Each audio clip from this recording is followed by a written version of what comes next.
నేనేం చెప్తున్నాను, నేను అనుకోని ఏదైనా వినయంగా ఉండే కంటే ఎక్కువ కష్టమైంది ఉంటుందని. సామెతలు 6:16 యెహోవాకు అసహ్యములైనవి 6 కలవు, 7 ఆయనకు హేయములు. 7వది అన్నదమ్ముల్లో జగడములు పుట్టించువాడును, మీ అన్నదమ్ముల్లో జగడములు విత్తేది కూడా గర్వమే. అయితే ఈ లిస్టులో మొట్టమొదటిగా ఉన్నది దేవునికి అసహ్యమైనది ఏమిటంటే అహంకార దృష్టి. ఒక వ్యక్తి తన్ను తాను ఎక్కువగా అంచనా వేసుకుని ఇతరులను తక్కువగా వేసే ఆత్మ. వావ్! అంటే మనం ఇతరుల కంటే మెరుగైన వారమని అనుకుంటాం. ఎన్నో పూర్తి సంఘాల వర్గాలు అనుకుంటాయి అవి ఇతర సంఘపు వర్గాల కంటే మెరుగైనవని. అంతకంటే దుఃఖకరమైనది ఏమీ లేదు ఒక బోధకుడు పుల్పిట్ మీద నిల్చుని ఇతర వర్గాన్ని తక్కువగా చేయడం వినే కంటే. బాధేస్తుంది బోధకులు టెలి ఇవాంజలిస్ట్ని గురించి తప్పుగా చెప్పడం విన్నప్పుడు. వారికి నేను తెలియదు, నా గురించి వాళ్ళకి అసలు ఏమీ తెలియదు, వాళ్ళకు ఐడియా కూడా ఉండదు. అది ఎంత బాధ్యతో ఇలా టీవీలో రావడానికి, అసలైతే దేవుణ్ణి బిల్స్ పే చేయడానికి డబ్బుల కొరకు నమ్మడం అంటే. ప్రజలు అలాంటి కమెంట్స్ చేయడానికి ఉన్న ఒకే ఒక కారణం గర్వం మరియు అసూయ. అది గర్వం నుంచే వస్తుంది. ఆ సంపద కల బోధకులు ఎవరైనా దానికి అర్థం ఏమిటో చెప్తే బాగుంటుంది. నాకు ఆ లేబుల్ వచ్చింది, నాకు తెలీదు, అందరూ నన్ను ఎందుకలా పిలుస్తారు, ఎందుకంటే నేను పూర్తి దేవుని వాక్యపు ఆదరణ గురించి బోధిస్తాను. నేను నమ్ముతాను దేవుడు ప్రజల్ని బ్లెస్ చేస్తాడని. అయితే ఆయన మనం ఎదగాలంటాడు, ఆయనలో పరిణతి చెంది దేవుని రాజ్యం ఫలవంతమైన వారిలా ఉండాలని. కనుక మనం ప్రజలు మనలా లేనందున వారికి లేబుల్ వేయడం ఆపివేయాలి. క్రీస్తు శరీరంలోని అన్ని విభజనలు మనల్ని ఘోరంగా బలహీనపరిచాయి. ఊహించగలరా ఏమవుతుందో ఒకవేళ బాప్టిస్టులు, మెథడిస్టులు, లూథరన్లు, క్యాథలిక్స్, పెంటకోస్తులు ఫలానా నిజంగా ఒకరినొకరు ప్రేమించుకుని ఒప్పందంలోనికి వచ్చి కలిసి పనిచేస్తే?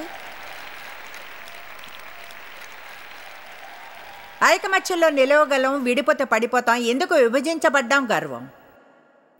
నా మార్గం ఒకటే మార్గం. మీకు రహస్యం చెప్పనా, ఎవరు దాన్ని సరిగ్గా అర్థం చేసుకోలేదు.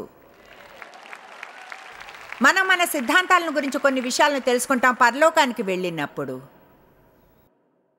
విషయాల కొరకు పోరాడి వాదిస్తాం. ఖచ్చితంగా దానివల్ల దేవునికి వీసమెత్తు మార్పు ఉండదు. అసలు దాని మీద ఆరంభించాలని కూడా అనుకున్నాను. దేవునికి అలాంటివి అసహ్యం, అసహ్యించుకుంటాడు. ఎవరికి తీర్పు తీర్చక్కర్లేదు వాళ్ళు మీలా లేనందువల్ల. నేనెవరికి తీర్చక్కర్లేదు వాళ్ళు నాలా లేనందున.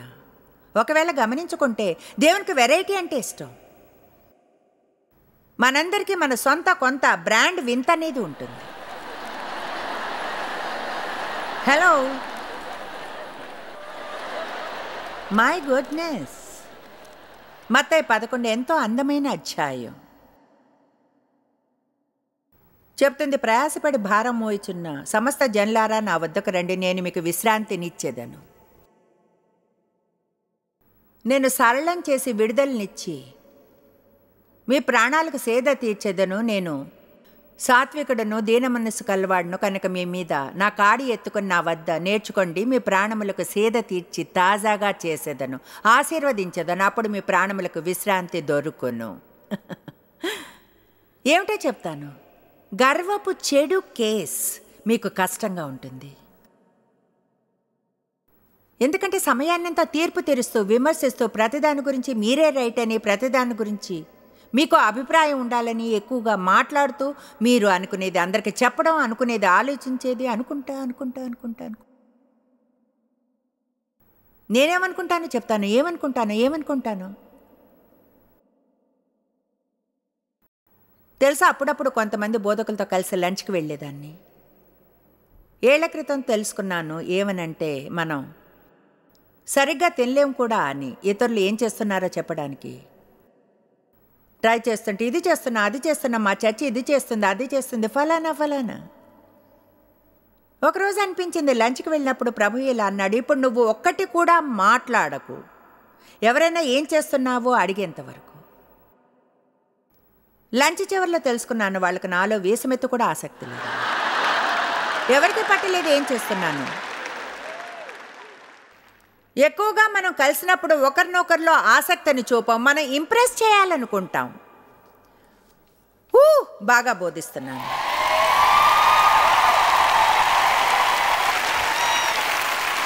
అది నిజం కాదా? ఒకరినొకరు ఇంప్రెస్ చేసుకోవాలనుకుంటాం. My goodness. పేర్లు చెప్పడం, అందరికీ మనకి తెలిసిన ముఖ్యమైన వారిని గురించి చెప్పడం, ఫలానా ఇది ఇంకేదో మరింకేదో విషయం, కొన్ని విషయాలు మీ వరకే ఉంచుకోవచ్చుగా.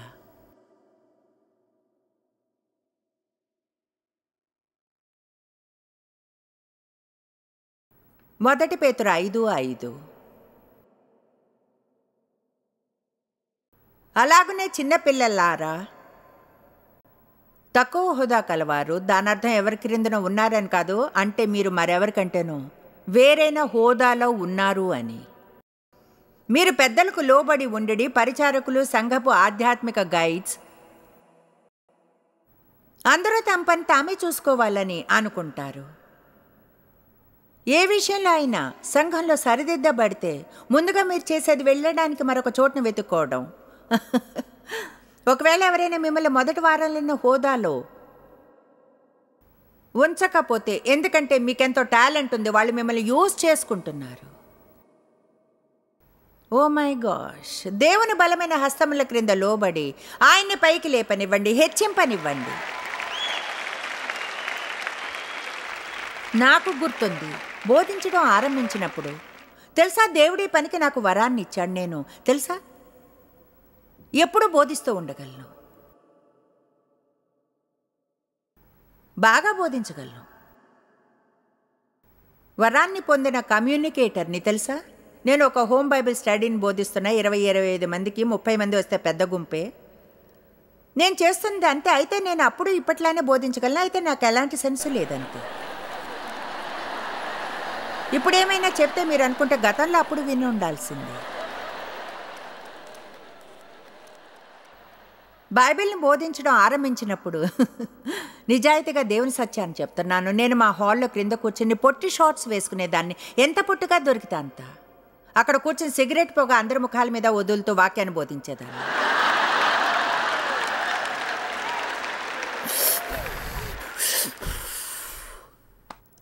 అంటే గదంతా పొగతో నిండిపోయేది, అక్కడున్న వారిని చూడడం కూడా కష్టమే. అయితే అభిషేకించబడ్డాను. ప్రజలు వచ్చేవాళ్ళు. ఇప్పుడు ఈ సమయంలో ఒక ధార్మిక వ్యక్తి లోడా తొంగి చూస్తే ఇలా అంటున్నాడు, వెల్ నేను. తెలుసా, బైబిల్ చెప్తుంది దేవుడు ప్రపంచంలోని బలహీనులను, బుద్ధి లేని వాటిని ఉపయోగిస్తాడని. లోకం వదిలేసిన దాన్ని తిరస్కరించి పారవేసిన దాన్ని ఆయన ఎంచుకుంటాడు. నేను చెప్పగలను, దేవుడు ఈ పనికి నాకు పిలుపునిచ్చినప్పుడు నాకు తెలియదు, నాకు తెలుసని, నాకు అసలు బుర్ర ఉందని 3 కంటే ఎక్కువ మందికి నేను దేవుడి నుంచి వింటున్నానని అనుకున్నారని.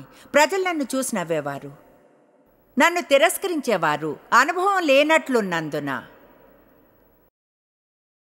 అయితే చెప్తాను నాకేముందో, దేవుణ్ణి ప్రేమించాను.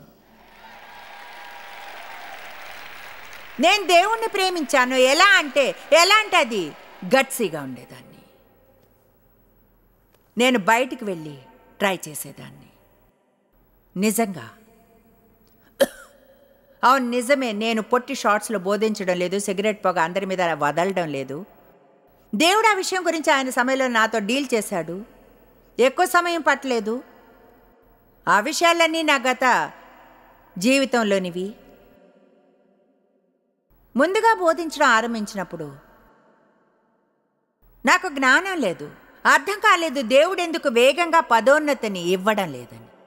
టీవీలో వచ్చే బోధకులను విని ఆలోచించడం గుర్తుంది, వారికంటే నేను బాగా బోధించగలను. ఇప్పుడు మీరేదో అక్కడ కూర్చున్న ఆరాధనా నాయకుని చూసి ఎన్నడూ ఇలా అనుకోనట్లు ప్రవర్తించకండి, నేను అంతకంటే బాగా పాడగలను అని. నాకు తెలుసా అనుకుని ఉంటారు.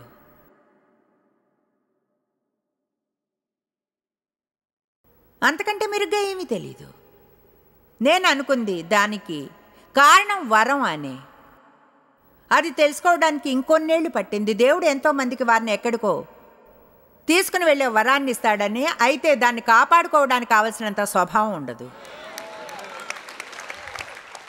కనుక మనకెంతో కరిస్మా ఉంటుంది స్వభావం లేకుండా ఈనాటి ప్రపంచంలో. ఎవరైనా నిల్చోగలిగి గుంపుని మెప్పించగలగడానికి. అయితే తెర వెనుక మాత్రం వాళ్ళు ప్రజలు ఎలా జీవించాలని చెప్తారు, ఆ జీవితాన్ని జీవించరు. చూడండి, తెలుసా, నాకు అంత ఆసక్తి ఉండేది కాదు నాకంటే పెద్దవారి మాటలు వినడానికి. మీరు ఆ వృద్ధ స్త్రీ, ఆమెకేం తెలుసని. అదే అతి హీనమైన వైఖరి మనం తెచ్చుకోగలది. అంటే ఎవరి వద్దకైనా వెళ్తే దేవునితో 30-40 ఏళ్ళుగా నడుస్తున్నవారు అంటే మీ నోటిని మూసుకుని వాళ్ళు చెప్పేదంతా వినాలి. వారి ప్రతి మాటను అంటిపెట్టుకుని ఉండాలి. వాళ్ళు ఎలా ప్రవర్తిస్తారో చూడడం, ఏం చేస్తారో చూడడం, వైఖరితో ప్రతి పరిస్థితిలోనికి వెళ్ళడం. నేను మీ నుంచి ఏమైనా నేర్చుకుంటాను, నాకంటే వయసు ఎక్కువ, మీకు నాకంటే ఎక్కువ అనుభవం ఉంది, వీలైనంతగా ఎంత నేర్చుకోగలను ప్రతిదీ నేర్చుకుంటాను. అధికారానికి గౌరవం ఇచ్చేలా మన సమాజంలో మార్పు రావాలి. మనకంటే పెద్దవారికి మర్యాదను ఇచ్చే విషయంలో.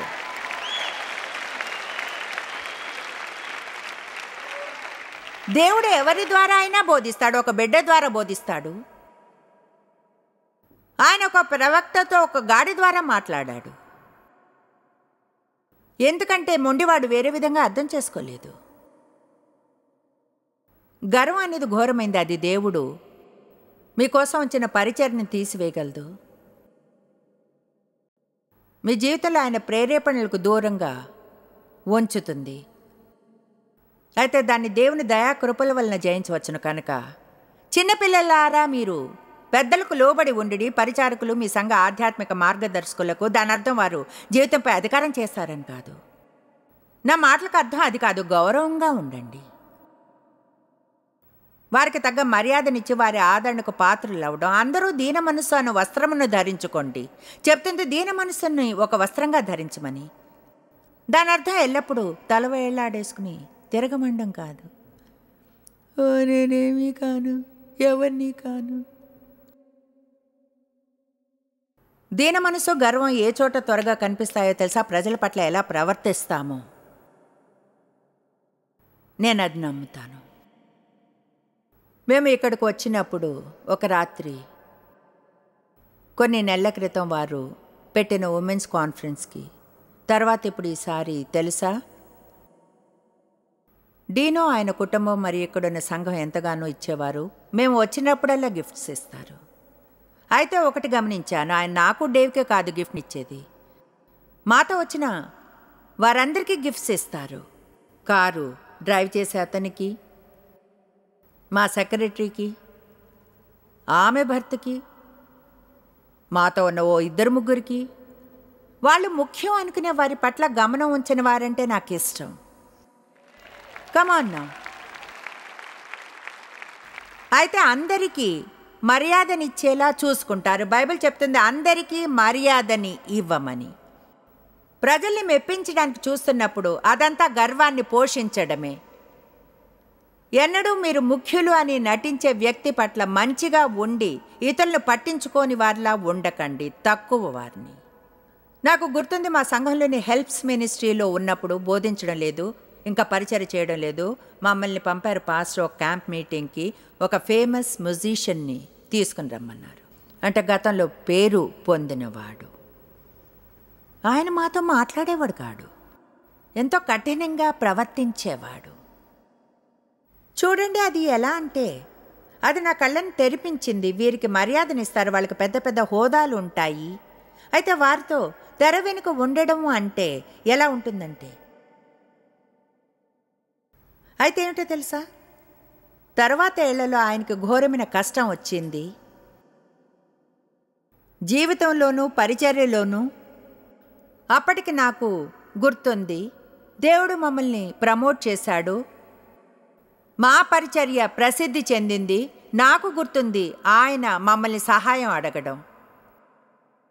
నేను దేవుని సూత్రం గురించి చెప్పడానికి ట్రై చేస్తున్నాను. చూడండి, ఇక్కడ ఇతను మాకంటే గొప్పవాడని అనుకున్నాడు. మా పట్ల కఠినంగా ఉండి అవమానపరిచాడు. దేవుడు ఆయన విధానంలో సమతుల్యత చేస్తాడు. నేను చెప్పేది అర్థమైతే ఎంతమందికి దీని అర్థం తెలుసు? అందుకనే చూడండి, బైబిల్ చెప్తుంది దేవుడు తగిన సమయమందు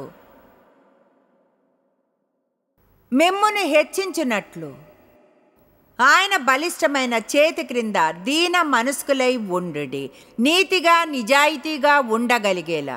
నేను పెద్ద బోధకురాల్ని కావాలనుకున్నాను, కేవలం ఒక హోమ్ బైబిల్ స్టడీ బోధిస్తున్నప్పుడు. అయితే నేను గుర్తించలేదు దేవుడు గొప్ప సహాయం చేస్తున్నాడని. నాకు వీలైనంతగా ఎక్కువ పబ్లిక్ పొజిషన్లోనికి ప్రమోట్ చేయకుండా, ఎందుకంటే నేను సిద్ధంగా లేను. నేను అనుకున్నాను ఉన్నానని, అయితే లేను. సహజంగా రెడీగా ఉన్నామనుకున్నప్పుడు ఉండరు, రెడీగా లేము అనుకున్నప్పుడు ఉంటారు. బైబిల్ చెప్తుంది కొత్తగా మారిన వారిని నాయకత్వంలో ఉంచవద్దని, గర్వంతో వాళ్ళు నిండిపోకుండా ఉండేలా. చూడండి, హోదా అనేది బుద్ధిహీనంగా చేయగలదు. ఒక్కసారి సడన్గా అందరికంటే బెటర్గా ఉంటారు. కొంచెం విజయంతోనే, కొంచెం ఎదుగుదలతోనే ఆశ్చర్యం అది ఎంతమందిని నాశనం చేస్తుందో. నా జీవితంలో ప్రజల పట్ల మంచిగా ప్రవర్తించడం కంటే ముఖ్యమైనది మరేది లేదు. అది నాకు నంబర్ 1. ప్రజల పట్ల మంచిగా ఉండడం, వారికి గౌరవాన్ని ఇవ్వడం. ప్రత్యేకంగా కొన్నిసార్లు సంకల్పంతో మనం అనుకునే చిన్న వాని వెనుక అయితే నిజంగా దేవునికి చిన్నవారు కారు.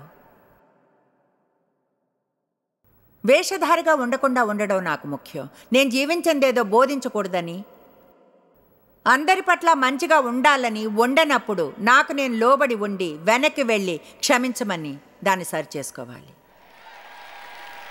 కమాన్, అంతకంటే గట్టిగా సహాయం చేసుకోగలరు.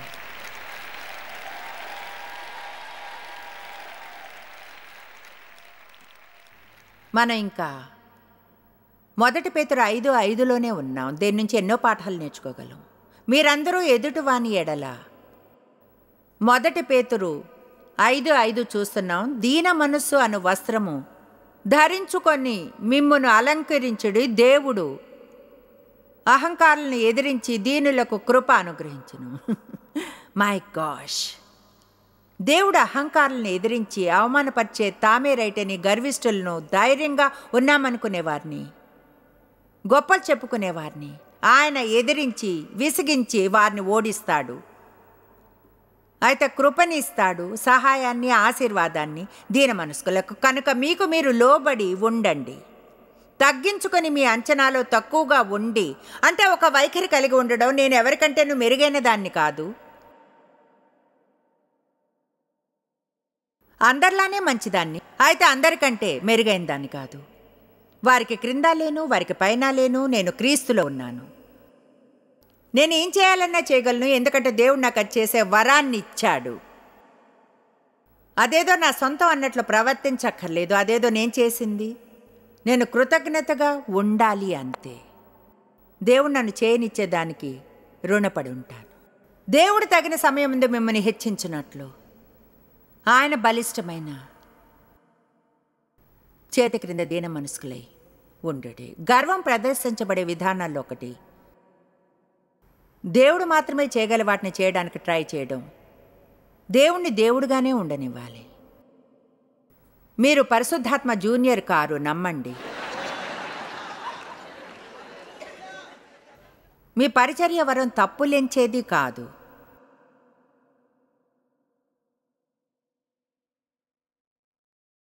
అసలైతే పరిచర్యలున్న ప్రజలున్నారు. వాళ్ళ పరిచర్య ఇతర పరిచర్యలను గమనించి పబ్లిక్కి తెలియచేయడం వారిలో తప్పేమిటో. అంటే ఐఎమ్ సారీ, అయితే అది అత్యంత మూగ విషయం నా జీవితంలో ఇప్పటి వరకు విన్నది. అసలు ఎవరైనా చెప్పగలరా అలాంటిది ఎక్కడ ఉందో? అవెన్నో సమస్యలను తెస్తాయి, గుండె నొప్పిని, అంతేకాదు ప్రజల్ని కన్ఫ్యూజ్ చేస్తాయి. నేను వేస్ట్ చేసిన వాటిల్లో ఒకటి చెప్పండి. వేస్ట్ చేసిన దేనికోసం ఎక్కువ సమయం వేస్ట్ చేశానో వాటిలో ఒకటి నేను చేయలేని వాటిని చేయాలనుకోవటం. మరొకటి నన్ను నేను మార్చుకోవాలని అనుకోవడం. మిమ్మల్ని మీరు మార్చుకోలేరు, దేవుడు మాత్రమే మార్చగలడు. చర్చికి వెళ్ళి సందేశాన్ని వినేదాన్ని, నోటి మీద, ఇంటికి వెళ్ళి మౌనంగా ఉండాలని అనుకునేదాన్ని. వేరే వైపుకి అతిగా వెళ్ళి నిరాశ చెందేదాన్ని. ఎందుకు నిరాశగా ఫీల్ అయ్యేదాన్నో, ఎందుకంటే సరైంది చేయడానికి ట్రై చేసేదాన్ని. దేవుడు అన్నాడు, నోరు మూసుకుని ఉన్నావా, అయితే లోపల ఏమీ మారలేదు. కమాన్, అది మంచి సందేశం. నన్ను నేను క్రమశిక్షణలో ఉంచుకునేదాన్ని. ఇలా అనడానికి నేను మాట్లాడను, తర్వాత సమస్యలో పడకుండా. అయితే అది హృదయంలో దాగిన మనిషిని దేవుడు పట్టించుకుంటాడు. మనల్ని మనం దేవుని సహాయం లేకుండా మార్చుకోలేకపోవడానికి ఉన్న కారణం, మనం చేయగలిగిందంతా ఈ బయట ప్రవర్తన కంట్రోల్ చేయగలగడమే. అయితే దేవుడు లోపలికి వెళ్ళి మనలో కార్యం చేస్తాడు, మన హృదయపు ఉద్దేశాన్ని మార్చడానికి. కనుక ఒకవేళ నేను నా జీవితంలోని ఒక కలుపును తీసివేసినా, మరొకటి ఏదో ఒక చోట తొంగి చూస్తుంది. ఎందుకంటే నేను ఇంకా లోపల అలానే ఉన్నందున. దేవుడు మనలో మార్పును చేయాలి. కనుక మనం ఏం చేయాలంటే, మోకాళ్ళుని దేవుని ముందు ఇలా అనాలి, నా దేవా, నిన్నటి సందేశంతో నేరాభావం కలిగింది. దేవా, నాకు తెలుసు ఆ చోట నేను మారాలని గిల్టీగా ఉంది. దేవా, పశ్చాత్తాపడుతున్నాను, ప్లీజ్ నన్ను క్షమించు. నువ్వు నన్ను మార్చుకుంటే దేవా, నేను ఇలానే ఉండిపోతాను ఎప్పటికీ. అలా ప్రార్థించడం మానేస్తాను. దేవా, ప్రామిస్ చేస్తున్నాను, నన్ను కానీ క్షమిస్తే ఒక్కసారికి దేవా, ఇంకోసారి ఎన్నడూ చేయను, అలా ఇంకెన్నడూ ప్రార్థన చేయను. చెప్తున్నాను దేవా, ఖచ్చితంగా చేస్తాను, నువ్వేమీ చేయకుంటే. నన్ను నమ్ము దేవా, నువ్వు నమ్మవచ్చు, ఖచ్చితంగా మళ్ళీ చేస్తాను, నువ్వు నాకు సహాయం చేయకుంటే. నాతో నేను కష్టపడ్డాను నాతో నేను. ఇప్పుడు నేనంటే నాకు ఇష్టం. నాలో ఉన్న అన్నిటితోనూ, ప్రతిదానితోనూ ఇక హల్లెలూయా, నాకు అది ఇష్టం. చివరికి ఏం గుర్తించానో తెలుసా? దేవుడు నన్ను చూసి ఆశ్చర్యపోలేదు. ఆయనకు తెలుసు ఎంచుకున్నప్పుడు ఏం పొందుతాడో. రెండో పెద్ద విషయం నేను చేయడానికి ట్రై చేసింది, నా భర్తను మార్చాలనుకోవడం. నాకు తెలుసు ఎవరు అలా చేయరనైతే. ఎందుకంటే ఏదేమైనా చూడండి, మనమే రైటు, మిగతా వారు తప్పు. వాళ్ళు మన ఐడియాతో లైన్లో ఉండాలి, వాళ్ళు ఎలా ఉండాలో అది కరెక్టా? నా దారే రహదారి, నా దారి లేకుంటే రహదారి. అంటే మేము ట్రై చేయడానికి వెళ్ళి ఫర్నిచర్ని కొంటాం, నాకు నచ్చింది, ఆయనకు నచ్చదు. నేను మీకు అసలు అది ఎలా నచ్చుతుంది? నా నోరు పెద్దది, ఎవరినైనా రెండుగా చీల్చేయగలను చూపుతోనే.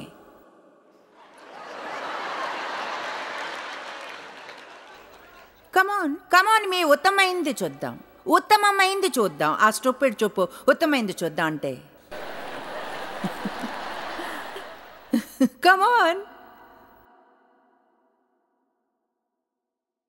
మీరు మీ నోటిని తెరిచే అవసరమే లేదు. చాలాసార్లు అది కేవలం లేదా ఇది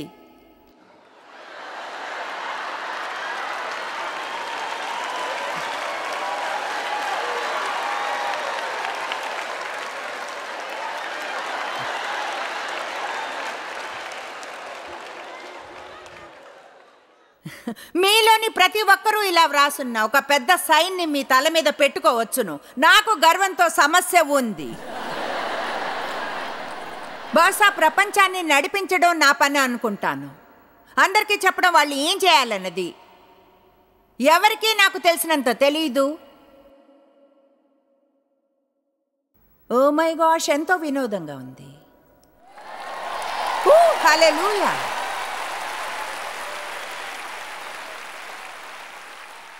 ఇప్పుడు మీకు ఒకటి చెప్పాలి. మీరు గర్వపు చెడు కేసునేమి జయించలేరు అధ్యయనం చేయనంతవరకు. అధ్యయనం, ప్రార్థించడం. ఆమేన్. దేవుడు మన కోసం ఎంతో చేయాలంటాడు. అయితే మనల్ని తగ్గించుకోవాలి దేవుని హస్తం క్రింద.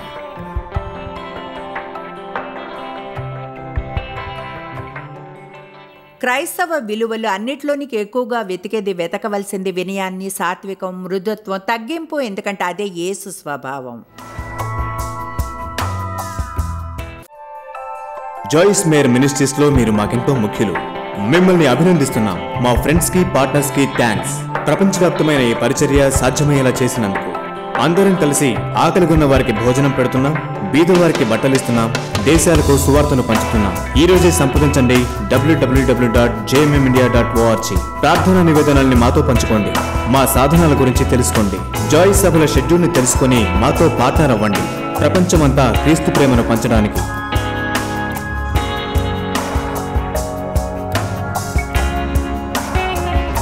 ఈ ప్రోగ్రాం జాయిస్ మూర్ మినిస్ట్రీస్ పార్ట్నర్స్ మరియు ఫ్రెండ్స్ ద్వారా స్పాన్సర్ చేయబడింది.